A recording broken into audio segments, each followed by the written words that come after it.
Dahil sa sinabi niyang iyon, nagbalik ang alaalang di ko rin makakalimutan. Akala ko mawawala ka na sa akin. Gusto ko pang marinig na mahal mo rin ako, Colleen. Humarap si Gabriel. Tinawid ang distansya naming dalawa. Nakatitig lang ako sa mga mata niya habang hinahaplos niya ang pisngi ko. Colleen, nung gabing yon, nang marinig kong mahal mo rin ako, sobrang saya ko. Para ko nanalo sa loto. Ang saya-saya at ang sarap sa pakiramdam na mahal mo na rin ako. Gusto ko ulit marinig yon, wife. Mahal mo ba talaga ako? At sa mga oras to, alam kong wala na akong kawala. Di na ako maaari magtulog-tulugan pa o kaya tumakbo palayo sa kanya dahil natatakot ako sabihin sa kanya ang totoo kong nararamdaman. Kinagat ko ang labi ko dahil kinakabahan ako. Wife, can I hear it again? Gabriel, mariin kong kinagat ang labi ko, tuminga ng malalim para lumanghap ng hangin. Pinikit kong mata ko at sinambit ang salitang matagal ko nang gusto kong sabihin sa kanya. Mahal kita, mahal na mahal. Dugtong ko at sunod-sunod ang pagtulo ng luha ko. Pakiramdam ko na bunutan ako ng tinikta sa sinabi ko. Kitang-kita ko ang paglawak ng ngiti niya dahil sa narinig. Oh God, I love you, my wife. I love you till my last breath. Tututuhanin na natin ang pagiging mag-asawa natin. I love you. Bulong ni Gabriel at pinagdikit ang noon naming dalawa. Napangiti ako habang pinupunasan ng luha na tumutulo mula sa mga mata ko. Kusang pumikit ang mata ko na maramdaman kong malambot na labi ni Gabriel sa labi ko. Mas lalo pa tong lumalim kaya't napahawak ako sa batok niya at buong puso tong tinanggap. Ramdam ko rin ang paghigpit ng hawak niya sa bewang ko para nagpipigil na hindi malaman kung ano. Shit, may live show pala dito. Sorry sa istorbo. Napahiwanin na lang kami ni Gabriel nang marinig ko ang boss JC na ngayon nakatingin sa itaas. Napangisi na lang ako sa naging reaksyon niya. Anong kailangan mo? Pagtatanong ni Gabriel at tinawakan ng kamay ko para puntahan sa JC. Tapos na kayo? Kung tapos na, pinapatawag kayo sa baba. Pwede na daw i-discharge si Colleen, tas may napag-uusapan pa daw. Paliwanag ni JC at tumalikod sa amin. Pero bago makaalis sa amin, nag-iwan siya ng salitang kinapulan ng mukha ko. Samahan niyo na ituloy yung ginagawa ninyo. Makapaghintay naman yata yung sa Gabriel. Natatawang saan ni JC kaya't sinabunutan ko siya na ikinahiyaw niya. Gago? Paribasa kasi wala kang love life kaya kaganyan. Oo na, bitawan mo na ako, kailan pa bang ipamukha? Makikita mo isang araw magkaka-love life din ako. Saan niya tinirapan ako? Narinig ko pang pagtawa ni Gabriel at sabay-sabay na kaming bumaba. Colleen anak, anong ginawa mo dun sa taong nakabangga sa'yo? Ang sabi ng mga doktor pagdating nila doon, sigaw na to ng sigaw. Malambing pang pagtatanong ni Mrs. Flores habang sinusuklay niya ang buhok ko.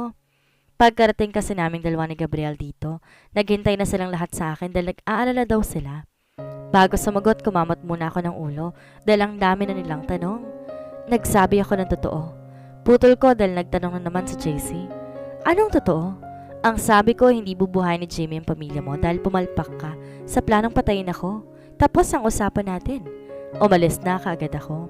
Pagpapaliwanag ko pero napatingin naman kami kay Mr. Flores nang malakas itong tumawa. Proud na proud pa ito sa narinig niya dahil pumapalakpak pa ito. Pero natigil lamang siya dahil sinaway nito ng asawa niya. Bakit mo naman nasabi yun? Talagang magwawala yun sa nalaman niya. Aba, ang sabi mo sa akin dati na huwag magsisinungaling. Pasalamat nga siya at ginising ko siya sa katotohanan tungkol kay Jimmy Maceda. Pagsagot ko dahilan para mapahilot sa JC sa noon niya at malakas na bumuntong hininga. Nang tignan kong asawa ko, nag-thumbs up lang siya at ginitian ako. Lihim na lang akong ngumiti at napatingin sa doktor, nakakapasok lamang. Since na-check na namin ang vital signs si Mrs. de la Merced, pwede na siyang umuwi ngayon. Tsaka di naman masyado malakas na naging impact ng pagkakatama na noon niya. Saan ng doktor? Kaya nagpasalamat at tumango na lang ako. Pero bago pa siya umalis, tinawag ko muna siya at nilapitan para tapikay ng malakas sa balikat niya. Napangiwi siya sa ginawa ko. Salamat, Tommy. Maasahan ka talaga pag kailangan kita. Pasalamat ko kaya tumango siya at mahinang tumawa. Wala yun. Malaking utang ko sa'yo. Sige na't marami pa akong titingnang pasyente. Ipadala na lang sa email ko yung sinasabi mo sa akin. Ani at tumingin sa kasama ko sa likod at yumuko bilang pamamaalam. Sige po, pwede na pong umuwi si Colleen. Pre, wag kang magselos. Pwede mo nang iuwi ang asawa mo. Pagtukoy ni Tommy kay Gabriel dahil madilim na naman ang mukha nito. Kaya nagtawanan kaming lahat sa sinabi niya. Tumango lang ako at tumabas na siya ng tuluyan. Nang ayos na nagunat ako ng braso at tumarap sa mga kasama ko. Tara na, uwi na tayong lahat. Buryong-buryo na ako dito sa ospital. Kamusta pa rin yung pinapagawa ko sa'yo? Naialis mo ba sila ng ligtas? Ito agad ang bumungad kay Tommy nang maupo ako sa harapan niya. Agad niyang inangat ang paningin sa akin at gumiti. Ah, oo. Nakaalis na ligtas ng pamilya ni Mang Nelson bago pa sila maabutan ni Jimmy Maceda. Sagot niya kaya tumango-tango na lamang ako. Nang ma-discharge ako kahapon, sinend ko agad kay Tommy ang planong pagtakas ng pamilya ni Mang Nelson. Ayoko madami pa sila sa katangahan ng taong yon. Si Mang Nelson, nasa na? Nakasunod na sa pamilya niya. Pinahuli namin siya dahil alam nating susundan siya ni Jimmy Maceda. Paliwanag niyang muli habang nakatitig ng diretso sa mga mata ko. Bakit mo ginagawa to, Colleen? Hindi ka ba natatakot para sa buhay mo? Di na ba ako natatakot mawala, Tommy? Simulat sa pool pa lang, gusto na talaga nating pabagsakin si Jimmy Maceda. Siya nagsimula ng gulo. Siyempre, tayong tatapos ng gulong inumpisahan niya. Seryosong pagpapaliwanag ko na kinalawak ng ngiti niya. Kakaiba ka talaga. Aniya kaya ngumisi ako at gumiti. Ako lang to, Tommy. By the way, uuwi na pala ako. Di alam ng asawa ko, tinakasan ko siya. Paalam ko kaya tumayo na rin siya, tinihatid ako sa labas ng restaurant na pinagkitaan namin. Bago pa ako makasakay sa motorbike, napalingon ako sa kanya dahil tinawag niya ako. Bakit? Pagtatanong ko habang hawak-hawak ang helmet ko. Nagulat na lang ako nang yakapin niya ako tinapik sa balikat. Ingat sa pag-uwi. Paalala niya kaya tumango lang ako, tuluyan ang umalis. Nang tingnan ko siya, nakatayo pa rin siya sa pwesto niya. Kaya binilisan kong pagtakbo ng motorbike ko dahil baka nandun si Gabriel. Pagpasok ko ng gate, napailing na lang ako dahil naunahan ako ni Gabriel. Paniguradong papagalitan niya ako dahil tinakasan ko siya. Na makapasok sa loob, nagtaka na lamang ako dahil di pa nakabukas sa mga ilaw. Kaya kinapa akong switch pero napasigaw na lang ako na may humigit sa akin at tatagpuan ko na lang sarili ko nakahiga sa sofa. Nang tignan ko kung sinong tarantadong humigit sa akin, napapikit ako na maramdaman ko ang labi niya sa labi ko. Nanlaki ang mata ko at naamoy kong alak na nanggagalingan kay Gabriel. Pilit ko siyang tinutulak. Pero mas lalo niyang pinilalim ang halik na binibigay niya sa akin noon. Gago, lasing ka? Umayos ka nga? Pagpigil ko na naapektuhan na rin ako. Pero tumigil siya saglit at tumitig sa mga mata ko. I want your wife, Gabriel. Anas ko na maramdaman kong labi niyang napunta sa leg ko. Nakakaramdam ako ng init na hindi ko maintindihan. Wife? Paos niyang wika at muli, hinalikan ng pangako. Pababa sa leeg ko. Napahigpit ang pagkakahawak ko sa buhok niya. Dahil hindi ko na mapigilan ang mumunting ungol na lumalabas sa bibig ko. This is your first time, right? Pagtatanong niya at napasinghap naman ako dahil nagsimulang maglakbay ang kamay niya sa iba't ibang bahagi ng katawan ko. Wala na ako magagawa kundi ang tumango dahil tuloy na lamang ng init ang katawan ko dahil sa ginagawa niya. Then we will make it memorable. Pagising ko, sobrang sakit ang gitnang bahagi ng katawan ko. Hindi ako makakilos dahil konting galaw ko lamang sobrang sakit na ang nararamdaman ko. Balot na balot ng kumot ang hubad kong katawan. Di ko alam kung anong oras na dahil gigising ko sikat ng araw. Napaungot ako dahil sa sobrang sakit talaga ng gitnang bahagi ng aking katawan. Di ko na rin nga maiwasan na murahin pa ang asawa ko. Hanggat hindi siya napapagod, hindi niya ako tinigilan magdamag. Ang gago, talagang di yata napagod sa aming ginawa dahil naramdaman kong pumasok siya at nilapag na sa pagkain sa harapan ko. Good morning, wife. Masiglang bati ni Gabriel. Nilapitan ako para halikan sa noo. Nang tingnan niya ang kabuuan ko'y ngumisi pa siya na akala mo nanalo sa loto.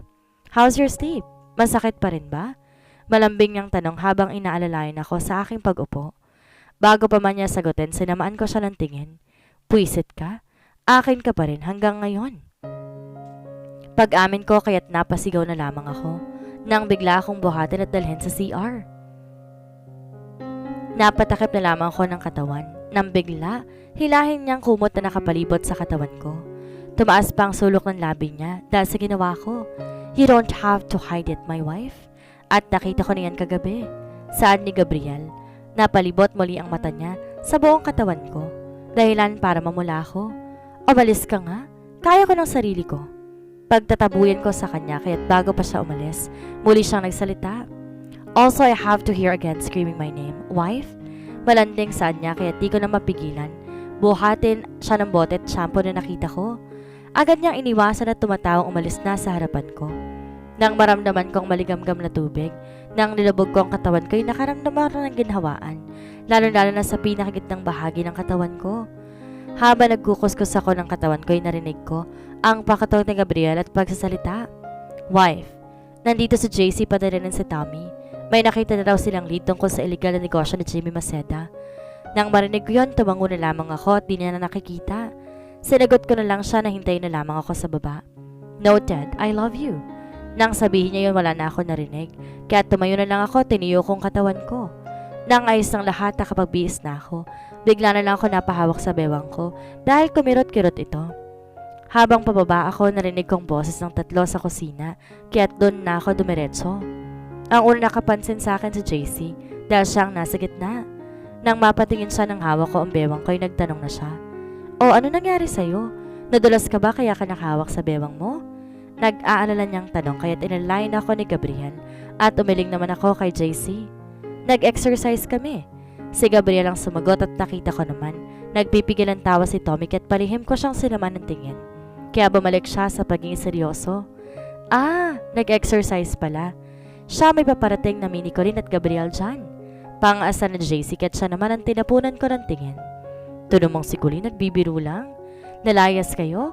O pag-uusapan natin dapat pag-usapan? Pagbabanta ko kaya't napangiwi silang tatlo. Nagsimulang magpaliwanag si Tommy.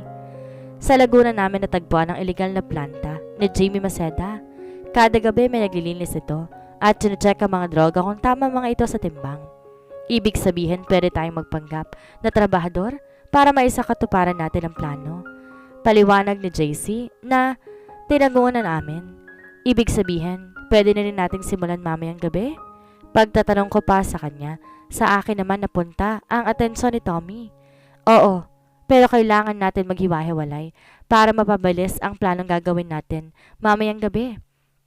Dugtong niya pa kaya't naghanda na kaming lahat para mamaya. Pinaikot ko naman ang buhok ko sa daliri ko na makita ko ang mga baril na nilapag nila JC at Tommy sa harapan namin. Kinuha ko ang pistol at pinaikot to sa kamay ko. Mas maganda siguro kung nandun si Jimmy Maceda para maranasan niya kung anong pakiramdam sa tamaan ng bala, diba? Pagbibiro ko, tarinig kong mahinang pagtawa ni Tommy. Si Gabriel ngumisi habang si JC napangawi na lang. Sadista ka talaga, Colleen. Kung anong iniisip mo? Ani JC at sinalinsan ng gas ang pesticide ang kakailanganin mamaya. Pinapanood ko lang siya dahil itong hindi sa akin tiniro ni JC ang pagde-defuse ng bomba. Why, wife? May masakit ba sa'yo? Wala. Magaling ka rin pala sa pag-ayos at pagde-defuse ng bomba? Pagpuri ko kaya't napangiti siya. Di ka ba tinuruan ni JC? Natatakot siya na baka kapag naranasan ko masabitan ng bomba at gusto ko maalis sa katawan ko, mamali ako ng di oras. Sagot kong tinangoan na lamang niya. Nawala ang atensyon namin sa isa't isa nang marinig kong pagsigaw ni JC. Nang tignan naman siya ay malawak ng ngiti niya, akala mo nanalo sa loto. Tapos na lahat ng kakailanganin natin. Ready na tayong sumabak mamayang gabi sa tahimik na laban. Dahil sa narinig, di ko maiwasang ngumiti. Halo-halong nararamdaman ko para mamaya pero mas nang ibabaw sa akin ang excitement. Gusto ko tuloy malaman ang magiging reaksyon ni Jimmy Maceda oras na malaman niyang mawawala ng pinakaingatan niyang illegal na trabaho. Ano kayang mararamdaman mo, Jimmy? Oras na unti-unting nawawala sa iyong lahat. Katulad ng ginawa mo sa akin. Hoy kayong dalawa, ready na ba kayo? Pagtatanong ni JC habang nakatingin sa amin. Kaya tumango na lang ako at muling nagbasid sa planta ni Jimmy. Isa-isang nagsisilabasan ng mga trabahante niya. Nang makita namin gwardiya na lang ang natitira, saka kami bumabang apat na nagkatinginan. Napatingin ako sa suot ko ngayon. Balot na balot kami ng PPE na ginagamit ng mga nagdi-disinfect sa planta ni Jimmy Maceda. Maging alerto. Lalong-lalo ka na, Colleen. Mainipin ka pa naman. Napairap ako habang hinahatak ang entrada ng planta. Habang naglalakad, napatingin naman ako sa gawin ng asawa ko. Nang kulbitin niya ako at bumulong. Are you sure kaya mo? Masakit pa rin ba? Pagtatanong niya kaya tinaasan ko siya ng kilay. Oo, kaya ko. Bakit ba? Alam mo namang nakalimang round tayo kagabi. Pangaasar niya kaya di ko maiwasan na nangyari kagabi at namula talaga. Di ko maiwasang mapamura dahil talagang pinaalala pa. Bago bang taga-disinfect kayo? Narinig kong pagtatanong ng guard kaya si Gabriel ang sumagot. Yes, may problema? Umaling ang guard at sinuri pa kaming maigi. Nang masiguro niyang walang kahinahinala sa amin, isa-isa niya kaming pinapasok. Dahil akong panghuling pumasok, palihim ko siyang anisian. 15 minutes lang ang time limit ninyo kaya bilisan nyo. Paalala pa ng guard. Tuloy ang nawala sa paningin namin. Nang tuluyan kaming pumasok, nagkatinginan kaming apat. Nagsimulang esperya ng gas sa bawat sulok ng kagamitan. Natatawa ako dahil na-imagine ko itsura ni Jimmy Maceda. Guys, bilisan yung pagdidisinfect. Baka maghinala ang guard. Ang baritonong boses ni Gabriel ang narinig ko. Habang ako na may palihim na kinakabit, ang maliliit na bombang daladala namin sa ilalim ng lamesa. Hiramdam ko rin ang pagtagaktak ng pawis ko dahil sa sobrang init ng suot namin. Bago pa tayo pumasok dito, sinigurado niyong sila lahat ng CCTV? Panigurado ko at sabay-sabay silang sumagot na tinango ko naman. Nang ayos ng lahat, saktong 15 minutes, dali-dali kaming bumalik na sasakyan. Bago pa umalis ang guard, sinisigurado niyang ayos ng lahat. Habang kami 1 kilometro ang layo na sasakyan namin sa planta ni Jimmy Maceda. All clear. Maya-maya lang isa-isa ng sasabog ang bombang kinabit ni Colleen. Balita ni Tommy habang ako lamay nagbibilang sa isipan ko. 5, 4, 3, 2, 1. Kasabay ng pagtatapos ng bilang ko ay ang sunod-sunod na pagsabog na nanood sa tenga ko. Ang tahimik na gabi bigla na lang nag-ingay dahil sa sumabog na planta ni Jimmy Maceda. Ang madilim na kalangitan biglang nagliwanag dahil sa apoy na kumalat sa kapaligiran ng planta niya. Hindi ko maiwasang ngumiti at mamangha sa nakikita namin ngayon. Ito ang paraan na matagal ko nang gustong makita. Ang unti-unting pagbagsak na isang Jimmy Maceda. Ang astig ng ginawa natin. Good job, guys! Pagpuri ni JC at sinimulan niya ng paandarin na sasakyan dahil may narinig na kami sirena ng polis, di kalayuan sa pwesto namin. Di pa man kami tuloy nakakalayo. Muli ako lumingon sa planta na ngayon unti-unting tinutupok ng apoy. Kung ikaw nagsisimula pa lang, kami naman ang tatapos ito, Jimmy Maceda. Sabi ko sa sarili. At dito na po nagtatapos ang kabanata ng ating kwento. Sana mo ninyo po akong samahan sa mga susunod pang kabanata. Maraming salamat po. Ingat po tayong lahat.